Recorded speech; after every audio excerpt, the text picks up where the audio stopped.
નામ શું છે અને અહીં ઊભા છો, શું કારણ? મારું નામ પટેલ ચિરાગ ભવનભાઈ. હું અહીંયા ઊભો છું એનું કારણ છે કે અમને અમૂલ ડેરીમાંથી છૂટા કરવામાં આવે છે. અમે ઘણા છેલ્લા 7 વર્ષથી હું અમૂલ ડેરીમાં અને અમારા સાથી મિત્રો કર્મચારીઓ તે ઘણા સમયથી અમૂલ ડેરીમાં પોતાની ફરજ નિભાવતા હતા અને નિષ્ઠાથી પોતાની ફરજ નિભાવતા હતા.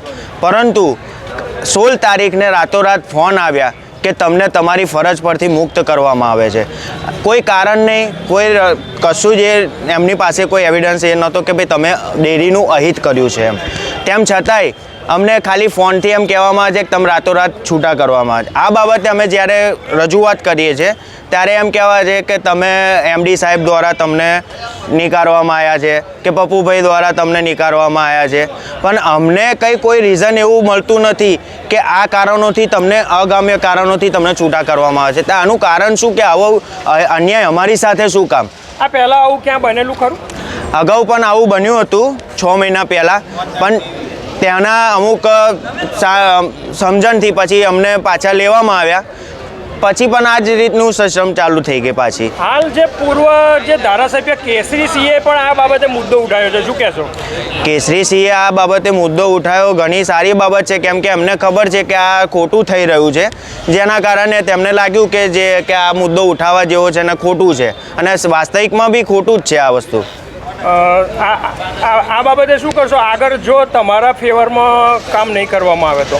જો આ બાબતે કામ કરવામાં નહીં આવે તો સર્વપ્રથમ તો અમે એમને આવેદન આપવામાં આવશે પ્રાંત અધિકારીમાં. આવેદન આપ્યા બાદ અમે અમૂલ ડેરી પાસે પોતાનો ધરના જે દાંડી જીદ માર્ગ છે એને અપનાવીને અમે બેસીને અમારું જે ન્યાય મળે એ બાબતે અમે આ લડત પૂરી આપીશું. બસ સ્ટેશનમાં આપ ઊભા છો અને આટલી બધી સંખ્યામાં ઊભા છો, શું કારણ છે, શું કહેશો? અમે જે આજ ઊભા છીએ, હું એક જગદીશસિંહ ચૌહાણ છું, સામાજિક આગેવાન છું, અને ઘણા બધા આવા ખેડા જિલ્લાના જે પણ મુદ્દા હોય એ મુદ્દા બાબતે અમે અડીખમ લડ્યા છીએ. અને આ યુવાનો જે ભેગા થયા છે, એકત્રિત થયા છે કે 105 જેટલા યુવાનો અકારણોસર અમૂલ ડેરીમાંથી છૂટા કર્યા છે, અને એ માટે અમે આ સૌ ભેગા થયા છીએ.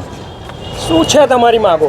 અમારી માગો એ છે કે અમારે અવારનવાર અમૂલ ડેરી દ્વારા કે અમૂલના જે પણ સ્થાયી થયેલા છે કે જે ચૂંટાયેલા પ્રતિનિધિઓ હોય એ બધા અમારા જે પણ ખેડા જિલ્લા વિસ્તારના જે પણ યુવાનો છે એ રોજગારી મેળવે છે વર્ષોથી. આ 7 વર્ષથી આ યુવાનો કામ કરી રહ્યા છે અને એક જ અકારણોસર આ લોકોને છૂટા કર્યા છે.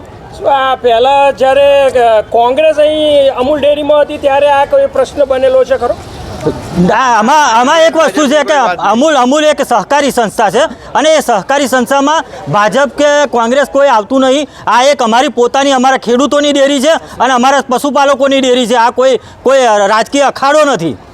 શું કહેશો આ કોંગ્રેસ ભાજપ બાબતે, શું કહેશો આપ? મારે તો એટલું જ કહેવું છે કે આ અમૂલ ડેરી છે એ અમૂલ ડેરી કોઈના બાપની જાગીર નથી. આ એક સામાજિક અને અમારી સહકારી સંસ્થા છે. આ કોઈ પાર્ટી કે કોઈ પ્રદેશની આ ડેરી નથી. અમારી અમૂલ પશુપાલકોની ડેરી છે અને સહકારી ક્ષેત્ર છે. ન્યાય નહીં મળે તો શું કરશો આપ? ન્યાય નહીં મળે તો અમે ઉગ્ર આંદોલન કરશું. અમૂલ ડેરીના દરવાજા જઈ અને ઉગ્ર આંદોલન કરશું. ને સમગ્ર ખેડા જિલ્લાના અમે તો યુવાનો છીએ, ડેરીના કર્મચારીઓ સાથે સાથે ડેરીઓના સેક્રેટરીશ્રીઓ અને દૂધ ઉત્પાદક જે પણ દૂધ ભરતા હોય એ ખેડૂતો સભાસદો સાથે અમે ઉગ્ર આંદોલન કરશું.